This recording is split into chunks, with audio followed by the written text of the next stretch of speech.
Hey, what's up, everybody? It's your boy, Corey Ryan Forster. As you know, go to WellREDComedy.com, WellRED Comedy.com, which is where you can get tickets to come see us on the road. And also, it would be super cool if you would sign up for the newsletter there so that you will know where we're going to be. I say this every time, but I'm serious. You'll know where we're going to be before even my dumbass knows where we're going to be. Sincerely, like, somebody texted me the other day, or not texted me, but tweeted me. They were just like, oh man, I saw where you were coming to Portland. Can't wait. I literally didn't even know we were going to Portland, but they did because they got our newsletter. So go the newsletter. It's very, very important to do so because we do run into this problem where I don't know what the hell the algorithms and such have going on, but like I can't tell you how many times we've been in the airport. People will be like, Champ, what's up? Oh my God, Buttercream Dream, Trae Crowder, oh my God, Drew Morgan. And they're like, what are you guys doing in insert city here? Why are you at there? And we're like, we were just here doing shows. They're like, oh my God, I wish I'd have known. I'd have come seen you. So go sign up for the newsletter, and you'll know, again, before I even know where the hell we're going to be. This weekend, November 6th, we're in Seattle, Washington. Thanks to y'all. That is all sold out. Appreciate ya. Neptune Theater. Love that place. November 7th, we're in Spokane. Got some tickets left there. November 12th through 13th, we're back in Lexington, Kentucky, where we recorded the album. November 19th through 21st, Charlotte, North Carolina. December 3rd, Nowlands, Louisiana. December 11th through 12th. December 11th, my birthday, by the way. We're in Naples, Florida. And then December 16th through the 19th, we're rounding out the year with our homecoming shows at Zany's in Nashville, Tennessee. Then just a handful of the 2022 dates: Chicago, Omaha, Indianapolis, Louisville, Knoxville, Little Rock, Bentonville, Portland. We're adding shows every day. Just because you're not on there right now doesn't mean that you're not going to be. Go to WellREDComedy.com and grab those tickets. Before the show begins, I would like to talk to you guys about something that I believe in so much. A lot of y'all have probably have noticed. I know you've been saying stuff to me on Twitter. I've been getting in a little bit better shape. I'm not as much of a worthless fat fuck as I used to be. I'm still quite the worthless fat fuck, but not near as much as I used to be. And some people have been wondering what I've been doing. And what I've been doing is working out with this new program called Uncle Bod. All right. And I'm going to read you, look, I'm going to give you a little bit of what my buddy Robbie, who runs Uncle Bod, wants me to say, and then I'll give you my own little spiel. Here's the deal. Are you ready to get in shape, but not ready to head back into your local cesspool they call a gym? Have you gained a few unwanted pounds during COVID and run out of energy to chase your kids around the house? Uncle Bod's 100% virtual fitness platform was designed for people just like you who'd like to be healthier, leaner, fitter, but don't always have time to hit the local pump and hump 4 to 5 days a week. That's the thing, guys. I was like convinced that because I'm a traveling comedian, I was not going to be able to get in shape. All right. But with Uncle Bod, you literally can have a personal trainer right there on your phone. All right. Robbie will get your workout exactly designed for your goals. Do you want to be jacked like Brock Lesnar? Do you want to be lean like, I don't know, Lance Armstrong, something like that? He will figure out the nutrition that you need. And there's certain tiers of Uncle Bod, like depending on how dedicated you want to be for it. It's tremendous. It's really, really changed my life for the better. It's all, by the way, it's all lightweight and body weight exercises. You're not going to be in there doing insane Dwayne Johnson stuff. It's stuff that you can do around the house, at your hotel room, anywhere. I'm telling you, I used to believe, like, look, man, there's no way I'm not going to be able to have a routine. I'm not going to have time to do this. It's not true. You can. I feel so much better. I definitely look better, but I feel so much better. It's 100% virtual. We've all gotten used to not having to see people. You can keep that up. It's 100% virtual with the Uncle Bod app, all right? If you are determined to stop blaming quarantine every time you can't walk up a flight of stairs without stopping halfway for a Mountain Dew, book a free consultation with Robbie, my buddy of over 30 years, by the way. This isn't just some corporation without a face. This is my boy Robbie, who I trust. The man knows what he's talking about. Book a consultation with Robbie today to learn more about how Uncle Bod can help you take the next step in your health and fitness. And listeners, here's what you do. Go to UncleBod.com/buttercream and get 10% off the lifetime of your plan. That is UncleBod.com/buttercream for 10% off the lifetime of your plan. I'm telling you, I believe in it. Robbie's the man. He's changed my life. let him change yours. And as they say, don't just buttercream dream it. Buttercream do it. Skew! Now on with the show. In one league, it's where you spend money on waiver claim. You bid on waiver claims, and I've got my entire budget. And in the other league, it's a ordered thing, and I'm at the top of the waiver wire list and have been because you don't hit. No, I do hit. I haven't used mine all year because I hit. Everybody else has used theirs, so I've gotten to the top, and I'm just sitting at the top. So I thought I was about to get Adrian Peterson, which will end up not mattering anyway. But I thought I was about to get him in both, but nope, don't work that way. So. Yeah, I can't decide if it's like, oh, well, I mean, dude, he's old and obviously his better years are behind him, or if he's going to come out with something to prove and really just have one of them alien-type moments and it's going to be sweet. I don't think he's going to do all that great, but I do think he will be – I think he'll be like – I don't think he's going to be fully washed or nothing. Right. I think he'll bring something to the table. Well, the Titans are definitely fucked. I don't think he's fully washed either, but – yards after contact that Derrick Henry does, I don't think our line is otherworldly, or he wouldn't have to get so many yards after contact. Or maybe that's a scheme thing, but my point is I don't think anybody can do what Derrick Henry does. And Peterson's got something left in the tank, but I'm not feeling – I think we're a 7 seed at best now, maybe 6. No. And I'll tell you why. Are we keeping all this shit? You think anybody cares? Yeah, here we are. Here we are. Derrick Henry taped my foot. I don't need it. I don't do shit with this foot. No way. Of course, he couldn't hit with your foot. Well, I feel like my feet are real big. They don't hit, but I feel like if you put my foot onto Derrick Henry's leg, he could do something. It ain't like he got like feet muscles. I mean, he probably has feet muscles. His foot broke. Your foot might break too. Yeah. I don't know. Y'all don't think I was actually thinking about. I was thinking, making the it occurred to me. Oh, I wish I could give Derrick Henry my foot, and then I was thinking, but my foot don't hit. Your foot don't hit.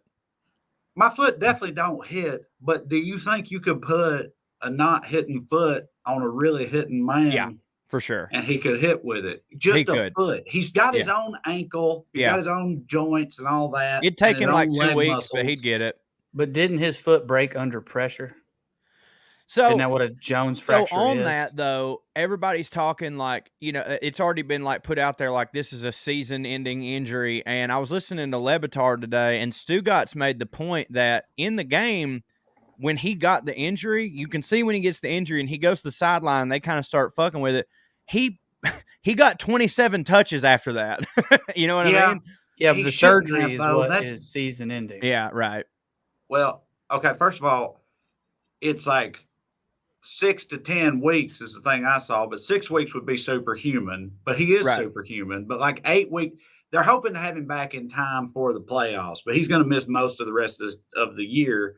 I do think they will make the playoffs only because the AFC South is such a dumpster fire. They swept the Colts. They have a 3-game lead over the Colts and the tiebreaker, and they're 6-2, and they still play the Texans twice and the Jags one more time.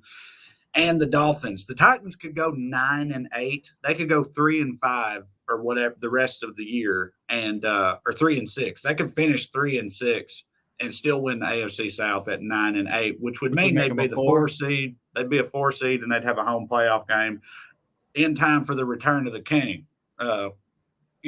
Which would hit real hard. This is called copium. What I'm smoking right now, I'm smoking that copium. But I believe. Molly Copacept. But yeah, he took. It is apparently like a stress fracture thing, and I mean, they've been running him into the goddamn ground for a very long time. It seems like he can handle it, whereas most people couldn't. But I guess he is human at the end of the day. I bet he wants that too because of like legend status. Like that's the only way to be that. I don't know, honored as a running back now. To even get into the conversation in the current NFL, you have to be an exception to many rules, including workload.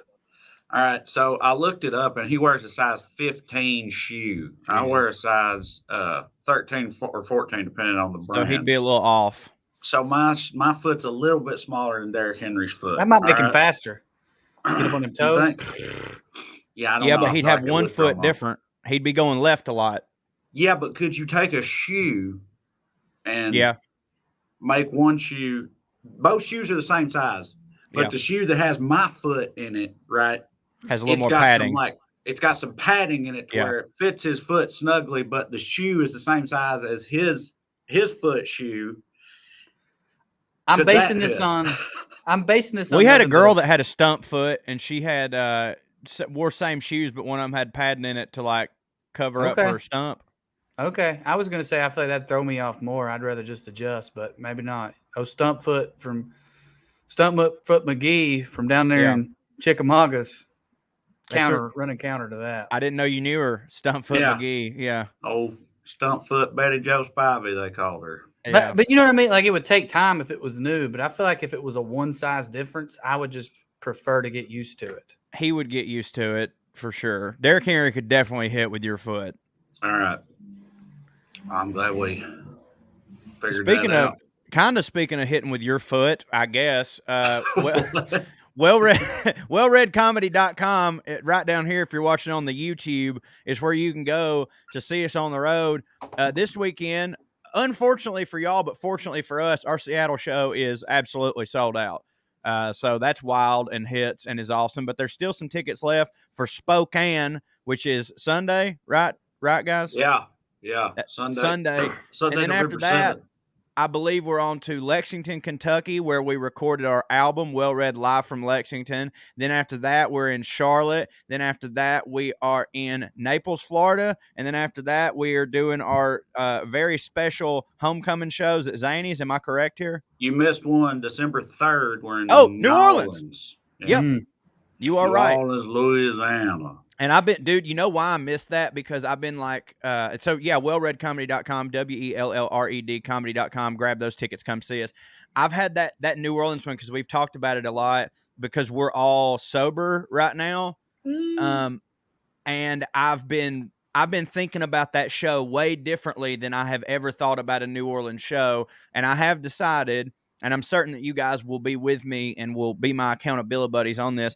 I'm just going to eat like 3 times the amount of etouffee and gumbo that I normally would, and I think that I will be just as happy. Unable to put anything else into your body? For sure. Yeah, for sure. Yeah. Because I love drinking when I go to New Orleans, but every time I wake up, I think to myself, I'm like, man, if you hadn't got that drunk, you left a lot of beignets on the table. You know what I mean? Literally. I don't see. I think we've had this conversation before about how like normal Corey, normal meaning drunk Corey, you're drinking all the time.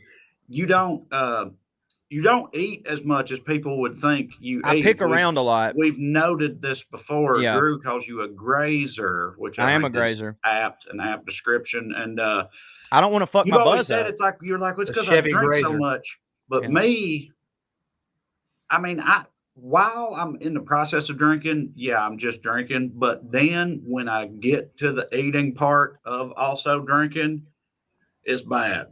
It's real bad. Being drunk makes me eat more. No, me too. When I do eat, like it'll be the end of the night or whatever. But when I eat, it I don't know that I can put more etouffee into my body than I already do when I go to New Orleans personally. There's a couple differences.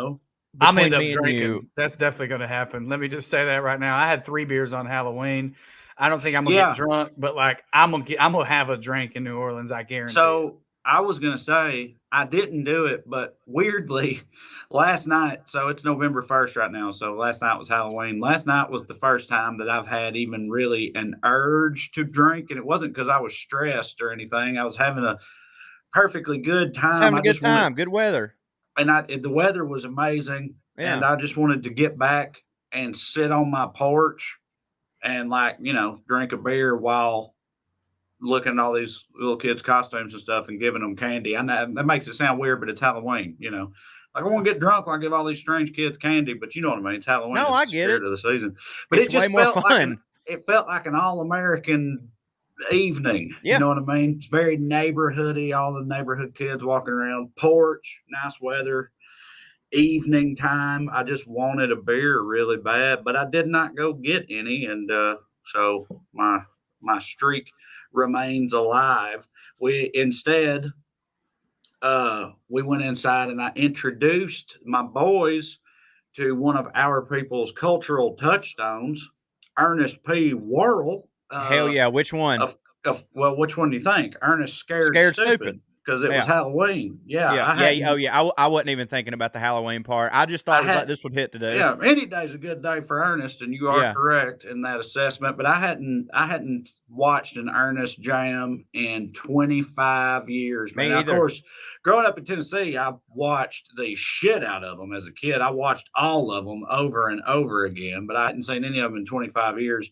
And I was like, I don't know what to expect about this. And I tell you, I mean, it was nostalgia at play or whatever, but I was utterly charmed. I was utterly charmed by the experience. Jim Varney was awesome. Although I will say, and look, 1991, you'll have that, but less than 15 minutes in, he was in brownface doing a bit. Yeah. But, again, it was a different time. It wasn't he was doing a history lesson thing.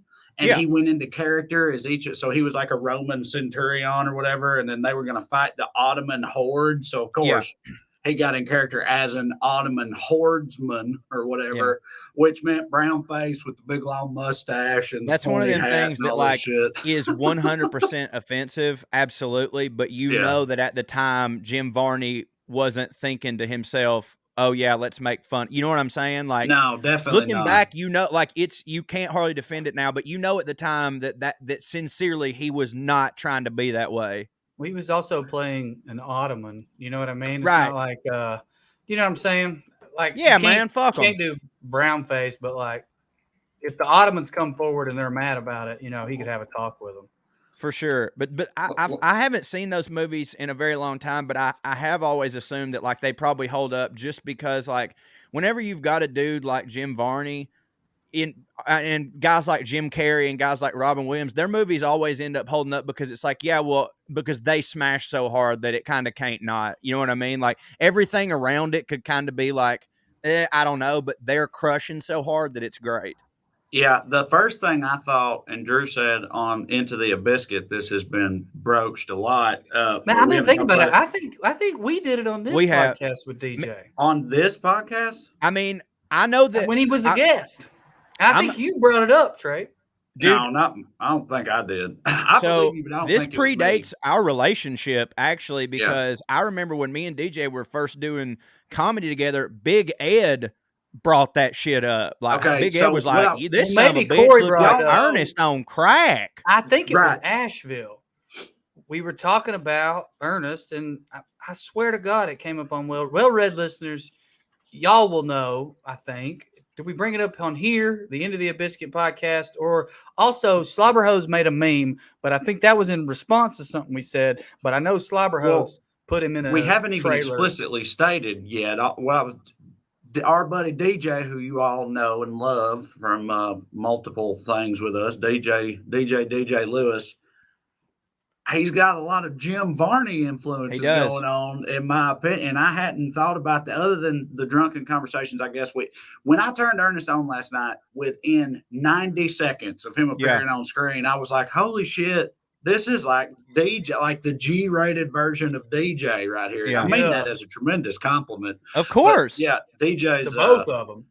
For sure. Both of them. Yeah, of course. But DJ's got a lot of Varneyisms going on. Yeah, and the purity of spirit and the sincerity with which he delivers his comedy, which is part of what makes both of them work. Speaking of, real quick, November 18th, me and DJ should be in Bristol, Tennessee. Hell yeah. DJ comes down. He's moved to the Great White North, but we'll be plugging that soon. I think that that's my mom's birthday. I hope she comes to the show or in her life. But I think that DJ's purity and Varney's purity, like they deliver their bits with such utter sincerity. Earnesty. That's also. With such earnestness, yeah.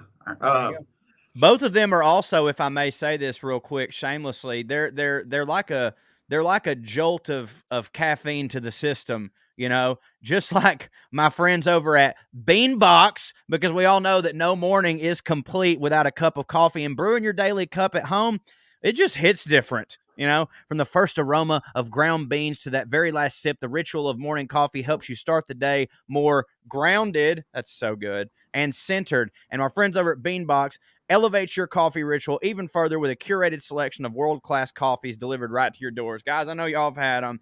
I'm a huge coffee guy, probably to a fault. Like I usually jack myself up with like way too much caffeine. But dude, the Beanbox, they sent us these like trial packages or whatever, and I immediately gravitated to one that I saw on the package. It said, people call this the cookie dough coffee because of its flavor notes. And dude, I'm telling you, y'all got to try this Beanbox stuff because it's just not like the stuff that you get at the store, and it comes directly to your house. You enjoy an endless variety of exclusive specialty coffees from award-winning roasters, curated by Beanbox's own world-class coffee. I bet you I could be a bean expert, but just in like a different route. But I think I could do which that. way they make you fart, probably. Yeah, I could definitely do all that. Andy is a coffee snob. She will drive past a Starbucks and 2 mom and pop places to her mom and pop place. She loves this Beanbox stuff. So far, she says she had to figure out the right amount to get it in her veins because she likes it real dark. But man, once she did, she says it's excellent coffee. Yeah, it is absolutely top notch. And look, with your subscription, you're going to discover new independent roasters and small batch micro lots. I know all you yuppie motherfuckers love that shit. Their tasting box offers a rotating flight of whole bean or freshly ground artisan coffees roasted to order. And for an amazing gift for the coffee lover in your life, check out their World Coffee Tour with 16 coffees sourced from some of the best coffee producing regions around the globe. And here's what you do. It's so easy. Go to beanbox.com/wellread and you get your first tasting box for just $5 with the promo code WellRED. That is an insane deal. So first monthly tasting box, just $5 when you use promo code WellRED at beanbox.com/wellread. Yeah, you know what else hits with coffee? Nicotine. That's right. Back in our parents' generation, it might have been cigarettes, but it's 2021. We ain't about that now. Now we're about Lucy Slim nicotine pouches, baby, which contain pure synthetic nicotine and provide the same satisfaction that nicotine users expect without any tobacco at all. Lucy Slim pouches use the latest technology for synthesizing pure nicotine in the lab. None of the tobacco, all of the satisfaction. Lucy Slim pouches include both coconut oil and gum base to provide a soft, fluffy texture that enhances the flavor and does not dry out your mouth. It comes in 3 strengths, 4, 8, and 12 milligrams, depending on how high test you like it. And also 3 exclusive and delicious flavors: spearmint, mango, and cool cider. I'm about that mango life myself, you boys. Fruity. You know. But you know what don't hear right now in the world? Airports, airplanes, all that. Flights getting canceled everywhere and whatnot. So if you need to take the edge off, need to de-stress a little bit at the airport, and you're a nicotine person, well, nothing better than Lucy Slim pouches, because nobody could tell you to stop. Ain't none of their goddamn business what's in your mouth. You try vaping or smoking, they'll kick you out.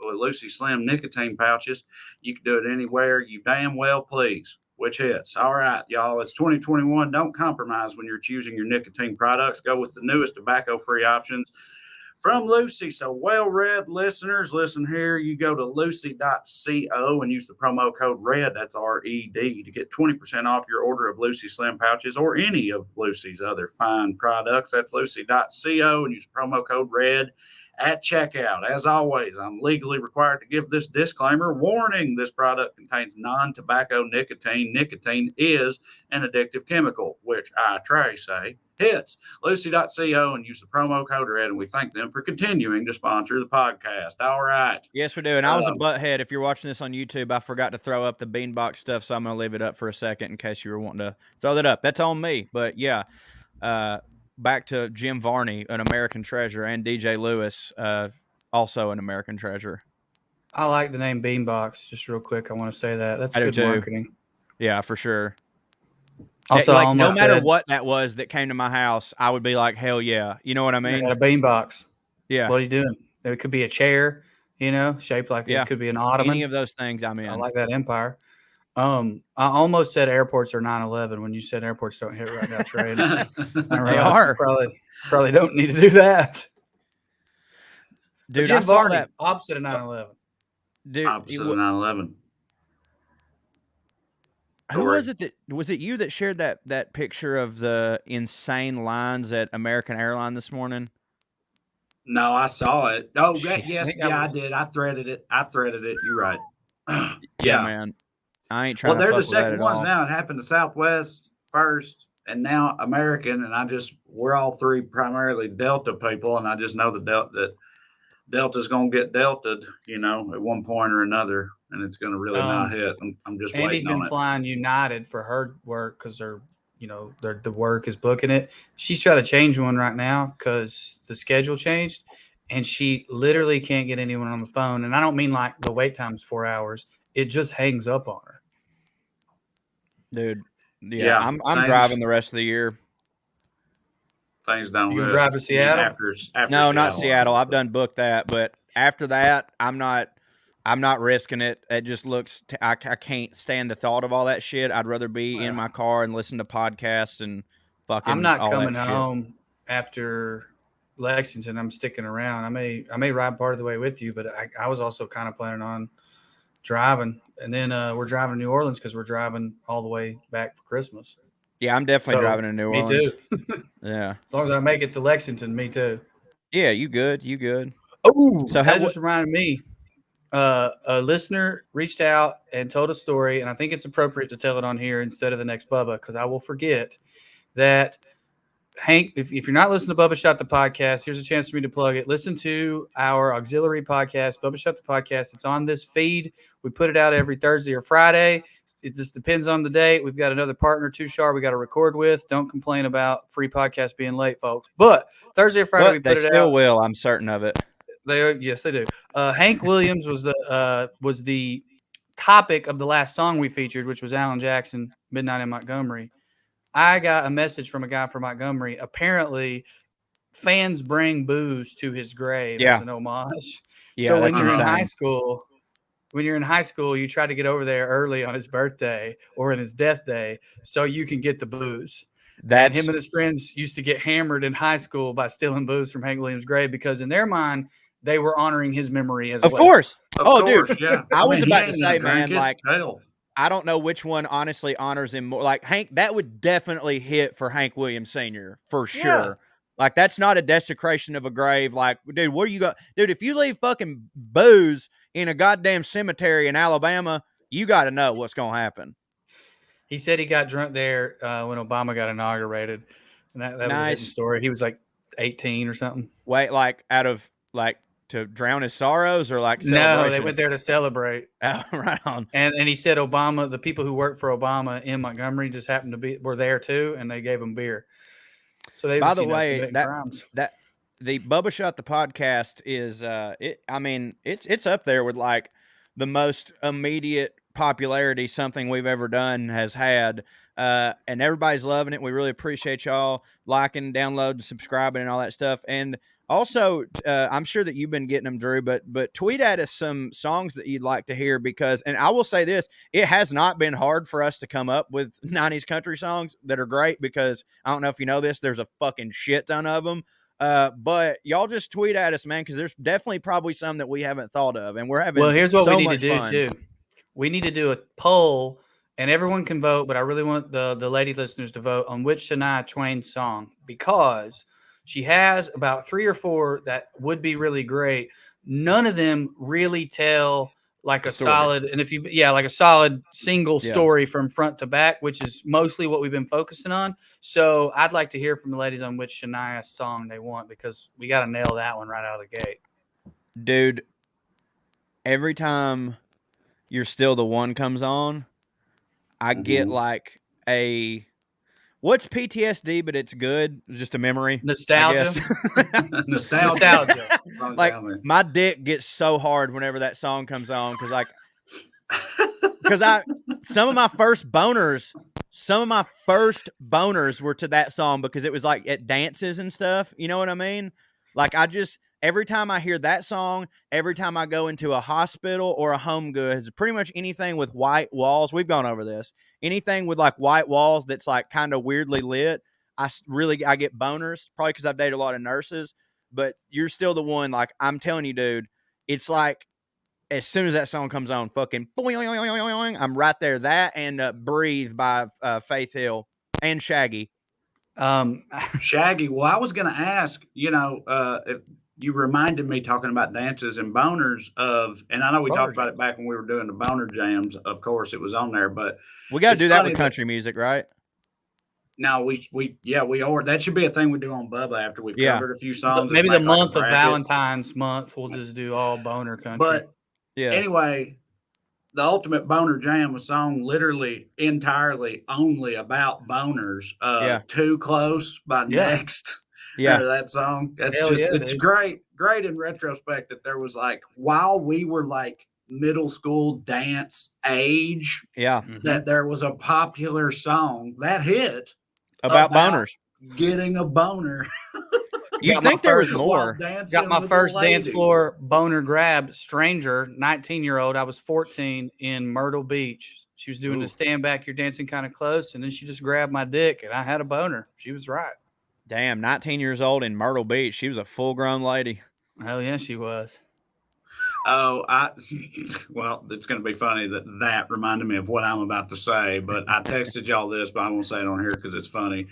I mentioned earlier, Mayma's birthday is coming up later this month. I was talking to Mayma the other day, and she was, I don't want to put everybody's business out there, but she was talking about somebody in our family who's dating an immigrant, right? And this ain't going where you think it's going. I talk about Mayma on the subject of immigrants comes up. That ain't what it was. She said that the guy's brother who still lives over in India, if they're from India, the guy's brother who still lives in India wanted our family member to find him, quote, an American woman that he could marry, right? And Mayma told me that, and she goes, verbatim, she goes, I said, I don't know why the hell he'd want to do that for. We ain't got nothing but sluts and whores over here. She's progressive. Yeah, sure. Yeah. Not very feminist, but it's funny. She didn't. No, it's not very feminist, but it is very funny that she's like, oh, don't do that to that poor immigrant. Somebody saved these immigrants from these whores. Lives in she was saying, she's like, I don't know what they're like over there, but I know we ain't got nothing but sluts and whores over here. So.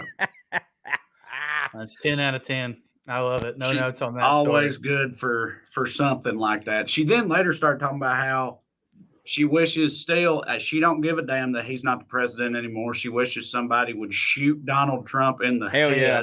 Right. She said it, not us. If she had a gun and was, in his vicinity, that she would shoot Donald Trump in the head. And I was like, I started joking that, the FBI was going to come after whatever. You don't say stuff like that on the phone, or whatnot. And she just wasn't having none of that. She was like, they don't give a shit about him. No, she was like, let him come take me. I don't give a damn, that sort of thing. There's many reasons I miss having grandparents, but one of them is I wish I had more people in my life that were allowed to be inappropriate, and I just couldn't, didn't even need to correct them. Just like, that was fun. I was thinking about that a lot, like, because I remember my granny died like before he got elected and shit like that. And, old people are how old people are. And somebody one time was like, don't you think it might be a blessing in disguise that you didn't have to see what your granny would think of Donald Trump? And I was just like, buddy, my granny, like, she didn't know shit about politics, but I know for a fact she would have hated that motherfucker. You know what I'm saying? Absolutely despised that son of a bitch. Because, like, you know what I'm saying? Like, just she would have thought he was gross and not professional, and that's, you know what I mean? Like, that's not what you're supposed to do as a president. Yeah. I know I have one papaw that would have loved him, and with the other three grandparents, I feel like they wouldn't have, but I felt like that about a lot of people, man. You know what I mean? I've got people in my life who are like, I don't like him, but I had to vote for him. Yeah, my papaw on my dad's side, he was actually a lifelong Democrat. And with him and it's weird. Like my dad rebelled against him, and my dad was a Republican. It's all up. But like, I remember we've got like Christmas cards that the president would send, and my papa was so proud of the one he got from Bill Clinton. Like he was like, "Hey, look, he sent me a Christmas card or whatever." But I have a feeling I have a feeling that like he would have ended up turning. You know what I mean? I could see that. Well, dude, my whole family on my dad's side were all lifelong Democrats, but my dad's dad, Pa of me, mom, Pa fame, was I can remember the day he came in. It was after NAFTA, right? And which wrecked the town, and he owned a business in town. And I remember him like storming in one day and saying to my dad, I'll never vote for another Democrat as long as I live, because that's how much he blamed Clinton for the NAFTA thing or whatever. And my dad, I don't know if my grandpa then voted for George Bush or just didn't vote after that. I'm not sure, but I don't think that Bush hit for him either. And I know my dad fucking hated George W. Bush, I'm talking about, but probably the first one too. Did he hate him? Did he hate him not just for politics, but because he tried to act like a fucking cowboy when he went to Yale? My dad just hated everything about George W. Bush, man. My dad he stayed even after NAFTA and all that shit. My dad stayed and was always a Democrat. But Pa, though, because of that and thinking about that, he died in 2004. But I don't know. Knowing how much Meemaw, his widow, hates Trump, I feel like Trump wouldn't have hit for him either.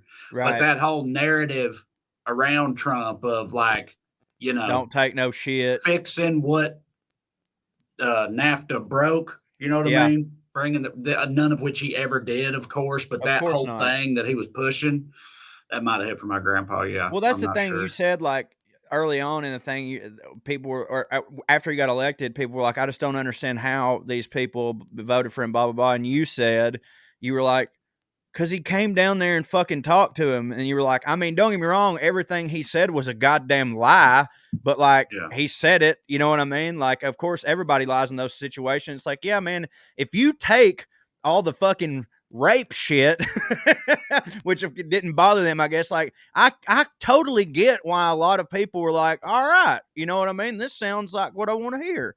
Yeah. And now my other truck driving whore banging papaw, other papaw, he was mostly just about, pussy. driving trucks and banging whores, as we've discussed. So I don't ever remember him having a political stance of any kind, or so I have no idea. A lot of people didn't back then. No, they didn't. That was the most common attitude that I remember is people just apolitical. Fuck them all. They're all full of shit. None of them. Dude, they're all full of shit. But I also remember, like, I genuinely remember, like, hearing my parents back when Clinton and Dole were like, when they were the dudes or whatever. I remember hearing my parents and other people talk about that, like, very briefly, about, because most people were just like, I'm not telling you who I'm voting for, like, they didn't want to tell you.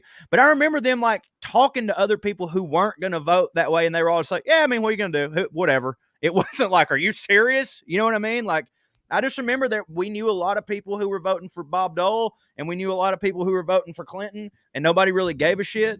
But yeah, man, it's well, to get off this, if you want to, I was curious. I do, because I do. Fuck this shit. But I was curious because I kind of railroaded you earlier. What did your boys think about Ernest? Oh, they were really into it. They thought it was real funny, and they were like engaged with it the whole time. I mean, it definitely hit for them. Good. They liked Rimshot. Y'all remember Rimshot? That's his dog. Yeah. Little, how did it look? What are those on your dogs TV? called? Do what? How did it look on your TV? I mean, not great, honestly. Right. It wasn't like remastered Did they care? or anything. No, they didn't say anything about it. They probably just assumed that the Wi-Fi connection was bad and the stream was messed up or something. Right. But it wasn't that bad, but it also wasn't remastered. It looked like we were watching like a 90s VHS tape or something. But do you like it, like, for your nostalgia, when something's not remastered? Like a movie like that? It depends. A movie like that, I was completely fine with it. If I was watching like Star Wars, The Abyss, or Aliens or something like that, I want that to be ratcheted way up. But I watch old wrestling sometimes, and like part of what really hits for me is like I'm totally in that world because it still looks like how the TV looked when I was a kid. And like, I know it doesn't look good, but I like that. You know what I mean? I'm like, I'm really in a place in time right now. Yeah, speaking of old boners, that's how I am with porn. Porn, You know, yeah. I like it to look like it did back when I first started. I know you're hitting, and I normally would say yes, but I mean confession, I can't unless it's 720p. Get the fuck out of here on porn. I can't Bro, stand I it watched anymore. porn You from the watch the 70s. dude. I can't do it no more. It's like you can't even see the Dude's lips. Like dick's got a nothing. beard. Yeah, I gotta have like it. 720p or higher. I filter mine now. Like I won't even accept porn that's like 480p. Not happening. I like it grainy. Yeah, Old. you get to use more of your imagination that way. That might be it. I don't know. Because sometimes it's like, Jesus Christ, you're all the way live there, baby. You know what I mean? Like that's all of it. I can see your varicose veins. Jesus Yeah, Christ. there's a lot more close-ups with that 4K going on too. Yeah, that's something. You're right. Maybe that's what I'm really is I'm just avoiding that. Yeah, it's like, oh, I got too real. Yeah, it can be a bit much. Well, that hits for me that because I know that you've showed them stuff before that didn't hit for them, and it's like heartbreaking. Yeah, a lot of those things I just fear that it will happen, so I don't show it to them. You know what I mean? Was it? I don't remember. The main one that gets brought up, I believe, is Monty Python: The Holy Grail. Aren't they just too young for that? I'm about to say, yeah, probably. I need to let them get. I don't know. I feel like a couple, like 10, 11, I think, and help. They definitely. Yeah, they're definitely 13, too young. Yeah. I feel like James Bain, also a friend of the show, he introduced all of us because he was our buddy Jason Bain's older brother, so he was like everybody's older brother. And he introduced us to Monty Python, The Holy Grail, and I feel like we were like 12 or 13-ish when he first showed it to us, and dude, we fucking loved it. I mean, how much of it was the accents over that movie? Do what? How much of it was the accents, do you think? I mean, a little bit, but not much. Yeah. I thought it's funny. Like we talked before about. Of course it's funny, but at 11, because I've rewatched it recently, and there's definitely some stuff that the first time I saw it, I didn't understand. Sure, but so it's funnier to me now. The coconut horses and that's great. Swallow, and I fart in your general direction and all. Like there's plenty of stuff in there for like that would hit for, tweens or whatever. And they didn't laugh at I farted your general direction? I haven't showed it to them yet. Oh, I'm saying I forgot. I'm sorry, I forgot what didn't hit. Corey said you've showed him stuff and it didn't hit. I said no. I said mostly those are things that I've withheld from them because I fear that they will not hit. Right. And this so it hasn't happened yet. First example. Yeah, right. But I'm sure when we were younger, we didn't fully appreciate the conversation that they have with them mud peasants about politics. Yeah, or whatever. And he's like, watery tarts and ponds distributing swords is no basis for a system of government. You're not the king just because some moistened bent lobbed a scimitar at you. And it's just, they're all talking about being a socialist collective or whatever they're saying. Then the lady's like, oh, Reginald, there's some lovely filth over here. And they're literally just like stacking up poop, basically, while talking about this shit. It's so funny. Drew, did you see Dune yet? No, I'm probably going to watch it. Andy leaves Wednesday. I'm probably going to watch it that night. All right. So I don't think she's interested in it. And Tuesday, which is tomorrow, we're going to see Deer Tick and Delta Spirit. So, hopefully I party like it's 2003 because I used to love that band. So you be drinking? I had 3 beers. He ain't with us no more. I had 3 beers on Halloween. Heineken. You gonna drink at this concert? No, there's no reason to do that because I'll get back in the cycle. What? You know what I mean? My thing is like, I was out. You know what I mean? I drink out, but I'm not going to do it again that close to it. Like I was like, I'm not putting all this pressure on myself to like, oh, it's been 12 weeks. Oh, it's been 13 weeks. Because then if I fuck up, I'm just going to feel guilty and terrible about myself.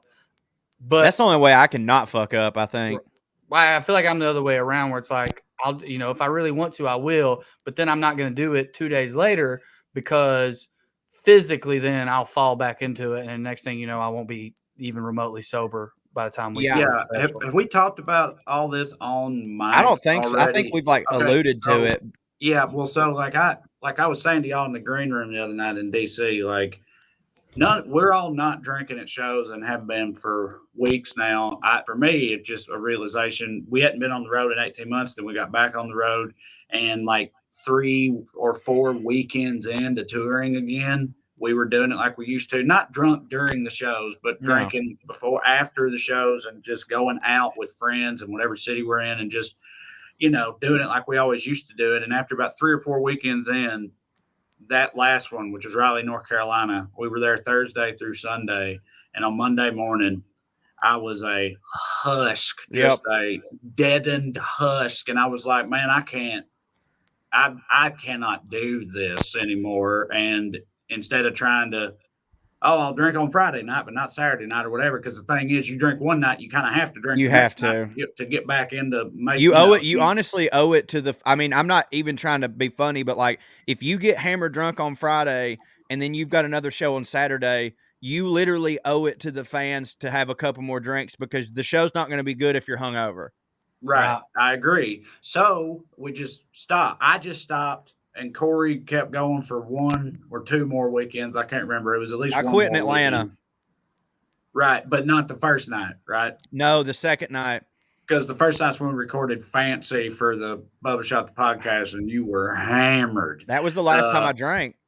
Right. Okay. Well, so actually, you were, whatever. It doesn't matter. Yeah. So I quit. But my thing is, I've been saying the whole time to y'all, I didn't do it because I have a drinking problem. No, me either. The road. I'm not worried about my drinking or nothing. It's just physically I can't do it. And on a given weekend, it's easier just to not do it at all than to try to do it a little bit here and there. So, but now it's like 7-8 weeks or whatever it is, and I haven't had a drop. And I don't care, but I'm also feel like I'm like starting to care, even though I'd said the whole time, like I told you, I just don't do anything when I'm at home, Drew. But I said, if I went to a concert or something and we didn't have shows before, or I wasn't leaving for shows the next day, it was just a random day and I went to a concert, like I would drink at it, because I'm not like an alcoholic or anything. It's just, I'm trying not to fuck the rest of my shit up. Well, I went to see Lydia. I could have done that last night and I didn't, so. Yeah, I went to see Lydia Thursday. Lydia Lovelace, great show. She's on tour with Lily Hyatt. Go see them. If you've never heard her episode of our podcast, it was very early on, so you'll have to scroll way far back. But probably the funniest guest we've ever had. Other than George Wallace, I think she's number 2. Yeah. I think that I did Dirt, and I was having a good time at the show, and I started to get tired. They were co-headlining. Lydia happened to go first. I just went home. It wasn't a big deal. And then me and Andy were out for Halloween or whatever. And it was like, she didn't want to go home. I was by myself because Andy was working at Lydia's thing. So I was like, all right, I'm just going to have 3. It's not a big deal. I only had 3 and I didn't the next day, and I'm not going to on Tuesday. But I guess if I'm there Tuesday and I'm really wanting one, maybe I will. But like, it's just not a big deal to me. And trying to just go full on, like I could do it. But if I happen to break in New Orleans, I know, man, I beat myself up, and I'm just not going to do that, because I don't think I have a drinking problem either. So if I want to have a drink in New Orleans and I'm going to want to, I'm just going to, I'm not going to get hammered every night I'm there. I cannot do. I can't do that. I don't think I have a drinking problem. Yeah, I don't think I have a drinking problem, but we did set like a date, like, if we can get to X this, and I'm like, I'm addicted to the goal now of doing it. And I'm also like, I've kind of just replaced it with like, I'm working out a lot and I'm eating healthier, and I'm tricking myself into thinking those are kind of the same things. But for me, it's not just like weight and how I feel physically. It's a big mental thing. Like my anxiety is so much better when I don't drink. It's a mental health thing. And speaking of mental health, by the way, let's talk about our friends over at Talkspace. Talking about your mental health, like we do not treat our brains the way that we treat any other organ. And I can't speak from anybody else's, like where they're from, but I know that where I grew up in the South, being a man, you were never really encouraged to take a look at your mental health. It was always suck it up. Hey, what do you got to be depressed about? all that stuff. And that's why Talkspace is so good. Meeting with your therapist to work on your mental health is just as helpful as hiring a personal trainer to work on your physical health, and the positive impact can be just as life-changing. Talkspace makes it possible to speak with a licensed therapist right from your phone, tablet, or your computer. It's not like traditional therapy. You can message your therapist anytime via text, video, or voice. 100% secure and stigma-free, which again is very important. I think about The Sopranos all the time when Tony has to walk through the flower shop just to get to the therapist so that his boys won't see it. Well, you don't have to do that with Talkspace. Completely judgment-free. You can remove the stigma. The app puts you in a private room with just you and your therapist. You can send messages 24/7, get replies throughout the day. Their encryption and added security keeps your conversation fully protected. All right. Facing obstacles is not easy, and you don't want to win a prize for doing it alone. Getting professional help is not weird, and it's not weak. It's smart, because sure, your friend might know a thing or two about electricity, but would you let him rewire your house? I would, because Bubba is literally an electrical engineer, but that's not everybody. So that's true. Get a professional. And here's the deal. Join Talkspace today and start moving forward with a single message. Just visit Talkspace.com and get $100 off your first month when you use promo code WellRED at sign up. That is $100 off at Talkspace.com, promo WellRED. You'd think I would remember to fucking, there we go. There's the code for everybody on YouTube. God, I'm sorry. I'm slow with it today. But yeah. Hey, it's okay. Talk to your therapist about it, and they'll tell you to forgive yourself. Why can't I remember stuff? Hey, forgive yourself. You're doing the best that you can. But for real, though, that did just feel like a good time to throw that in there. But that really is like so much of it for me, because like I have always been able to pretty much anything I do aside from cigarettes, which is why I would never even like, that's just one of them that like, no, I can't have one puff. You know what I mean? Because I'll be back in. But like pretty much everything I've ever done, I'm like, yeah, I can stop anytime I want to. And then I do. But like, it's just night and day the way that my brain functions when I'm completely dried out sober. And then even when I'm just having a couple drinks, like it just changes me. I'm just like, don't get me wrong. It's still the void, all that. I'm still depressed every now and then, all that. But it just like, I just realized with like the way that I was drinking, it's like, dude, you're not putting yourself in a position to win. Like, quit being miserable. It's not worth all that shit. So like, I don't know, man. I keep saying that after we hit our end date, I'm definitely going to like get drunk and celebrate and all that stuff. But I just don't think that I'll ever be like I used to be. I don't think I can. Yeah. I don't want to be. No, I don't either. What do y'all I think the same. I think that going forward in the future, it'll be like, fucking somebody gets married. Yeah. It's a good buddy's birthday that I don't see very often. Whatever. Somebody just like, sold a show. Some shit that's like cause for celebration, you know, or I think will be the only times that I'm not just going to be sitting around watching football, drinking beer anymore. I don't think, no matter ever. But because like I'm only 35. It's not that old. But dude, and again, I realized it after we got back on the road, but like I'm at a point where physically, like I cannot do it anymore. That way, like it goes beyond just a hangover. I feel like it's a mental. I'm just empty inside. Yeah, dude. In addition, feeling terrible physically, and I'm wondering, do y'all think that just people are different? I know people are different, but I'm saying like that most people who drink regularly they don't have that. And B, do you think that like some of them just don't quit? If you get into a groove where you're drinking, I'm not saying full bore alcoholic, but you do happy hour every day after work, that type of thing. You're drinking a little bit pretty much every day. If you do that, are you more adapted to it, your body, so it doesn't hurt you the way it hurts me? Because I'll stop for 5 days and then drink on the weekend or whatever, and I'm fucked up after that. Me and you both legitimately have mental health issues. Like I'm not making fun of either of us. That's true. Some people genuinely do not have that, and like it doesn't affect them. Like my buddy Robbie, who does not drink like he used to. He hardly drinks at all now because he's way more health conscious. But like even when he was drinking, I never once saw it affect his like mood. You know what I mean? And I wear that shit on my sleeve. Mm-hmm. Well, I always felt like when I was drinking, it was the sleep. Because alcohol messes up my sleep, and that was affecting my mood more. And I just think that people who get in a cycle like you're talking about, like I know a guy right now, DJ's real close with him. He works his ass off, physical stuff. He owns his own land. He does farm stuff. He's an artist, but he's he works with metal and glass. So he's picking up shit and moving it around. And then when he gets off work, he has a couple beers before dinner and then a whiskey after. And that's his routine. Maybe 2 whiskey. He's not an alcoholic. It's not 15 drinks. But I do think he's getting in that groove and he's sleeping good with it. And I think that with us, the travel, weird schedules, even when you are sleeping good, you got to get up and catch a flight, et cetera, et cetera. I just think that alcohol's poison, man. So you got all this other stuff going on. And then on top of that, you got the poison. I think for me, going forward, having 3 beers the other night was fun and it was plenty. You know what I mean? There's also just no reason to do shots with people after shows. And then, right. You said wedding, dude, I don't want to get drunk at a wedding. I don't ever want to go to a wedding again, honestly.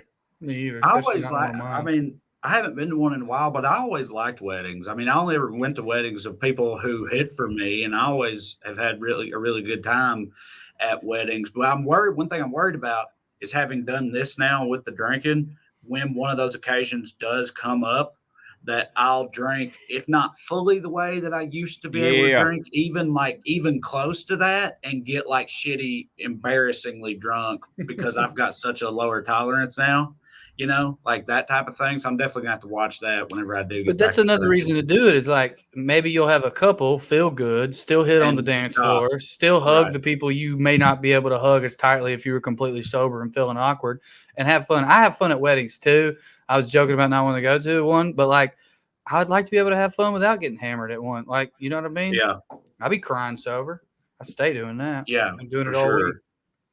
But there used to be things that when I would try to stop drinking, to lose weight or for whatever reason, I've got certain triggers, music's one for sure. Real hard. Live music is a huge one for me. It is hard for me. Of going and watching sports at a bar, of course, but also just going to a buddy's house and watching games or whatever. That's another one for me. There's just certain things. It might be music. Any sort of boat situation. I ain't been on a boat. Now, you said that you got triggered the other day. Back. It might be. I was gonna say it might be that I'm dying to be back out there. I was worried about it. I have been I would take dirt. I smoked some weed when I saw Pearl Jam at that festival, so I'm not completely sober. Yeah, I mean, I take dirt. But I've very much enjoyed myself listening to live music sober. Well, I do find that when they wrap up, I'm not damn, I wish they had played another hour, but I've been enjoying myself, which is a relief. The thing about you were talking about triggers earlier and how the other night, Trae, you said you really wanted one. I was like, I wanted to be I genuinely ain't had that, but that's not true. And the one time recently that it was it was almost overwhelming and I texted y'all about it. I was in the goddamn grocery store parking lot listening to fucking country music radio, and Doug Stone's Better Off in a Pine Box came on. Mm-hmm. And buddy, I almost out of body experience, watched myself from the outside go in and get a 12-pack. You know what I mean? I was I fucking need that shit. Right. And then the song was over and it was fine. But man, it was somebody else was driving that truck, boy. You know what I mean? Yeah, no, I mean, I remember, and you already told him this. So I know it's, cool to say, but our buddy BJ from American Aquarium, BJ Barham, when he put out that cover album of 90s country songs. Now, I wasn't even trying to not be drinking at that time, but if I would have been, that would have been a huge problem. I went on a bender. As I turned that shit on, I was like, oh, dog. I drove and drank, not drunk. I hadn't had any, but I went and put it on in my Bronco and took beer with me. Yeah, that's what's up. No, dude, I went on a fucking bender, and then I got in my car and I was, I want to go get my Bronco and drink beer and listen to BJ Barham right fucking now. What's the point of having a goddamn Bronco? Dude, I got so fucking drunk listening to that album. I listened to it 9 times in a row. Then I went out to my car and I live streamed from my other phone me listening to that album, and I was just raising hell in my car. And then BJ called in and I interviewed him on that. And the next morning, I don't even remember having done that shit. That's how fucking turned. I didn't. I was it was one of them things where I was like, Did I dream that I did the coolest shit ever? Or, oh shit, I did that. Oh my God, I hope I didn't say something. What dumb. if he covers Pine Box on the next one? I'll die. Oh my I will God. die. Let me ask y'all this. Just to be a complete square about this whole thing. Did y'all also find, aside from the hangover part and how that got so much worse, both physically and My mentally? dick is harder than it's ever been. Is that what you're about to say? No, I'm talking about before we quit drinking, while we were Oh. drinking. Did y'all find that even the hitting part of Yes. drinking Didn't hit the way it used to? Like there would be times where I'd be drinking and I'd be in the middle of the process. I'd be hanging out with people or whatever, and I'd be like, this don't really hit. Like the drinking part, I'd be like, this ain't hitting for me. No, like even the hitting part wasn't hitting no more. I hope no doctors or psychologists are listening to this, because we're like, no, we don't have a problem. And then we've just stepped through every single cliche of like, now look, sometimes I get an uncontrollable urge. Now look, it wasn't fun anymore. It's just something I was doing all the time. All right. Let me say this, because I agree with everything you're saying. You're making really good points. If I do have a problem with alcohol, yet I can at any time I want literally stop drinking for 4 months, then I'm fine with the particular brand of problem that I have. There are worse ones for sure. There's definitely worse ones. Like I know there's different types of alcoholics than like the dudes that I know. Some of them, I love them to death, but like literally are shaking every morning until they get theirs. There's that. And then there's like people, probably this would be mine categorized as like, yeah, you can go a while without drinking, but when you drink, that is all you're fucking doing. And I'm like, yeah, I can be that way for a couple days, but like never once, if I had shit that I really had to do, did I do that. It was always like, I got 3 days off, I'm going to get fucked up for 3 days, and then it's back to the real world. You know what I'm saying? Mm-hmm. So, I mean, if that's a problem, then I got a fucking problem, but whatever. I think my hang up is mental, where like when we first started doing this, it was hard for me. Like I would be like, man, the first 10 minutes of my set are sucking because I don't have that 2 beer buzz. Or that's whatever. been difficult. That kind of shit. Me too. I do not like that. I do not like that, because we've talked about it a bunch.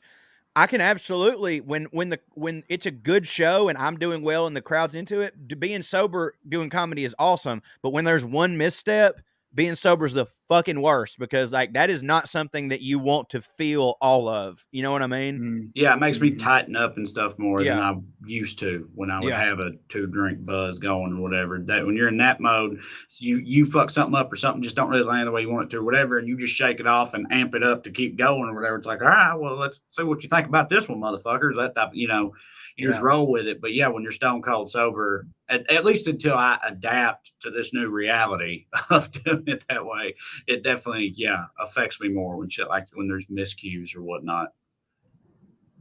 Yeah, man.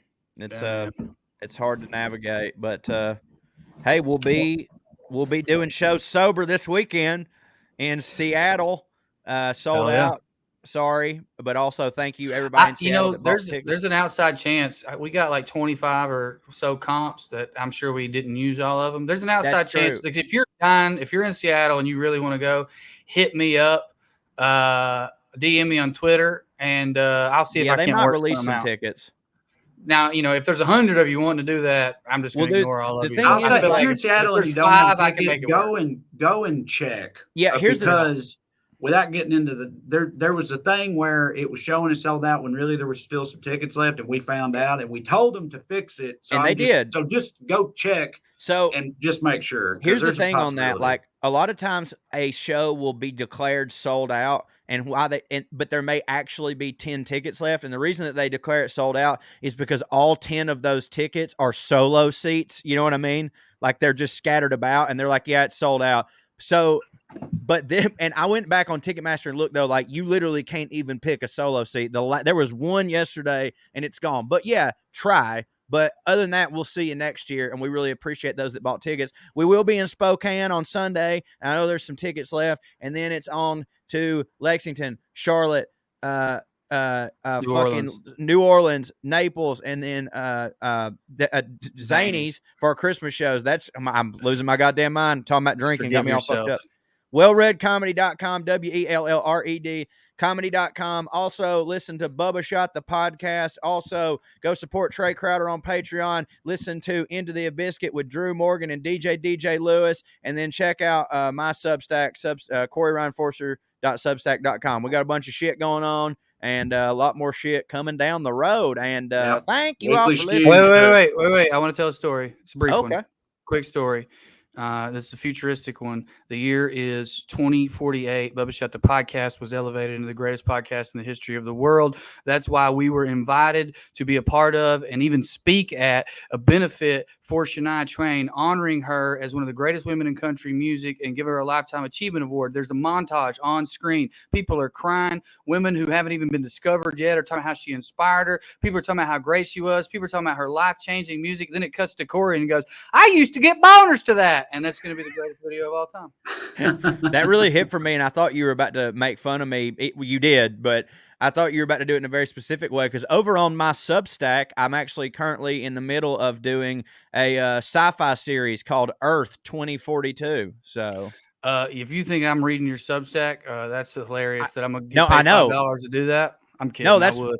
Now I'm going to have to because I feel bad. Well, you don't have to, dude. That one goes out for free.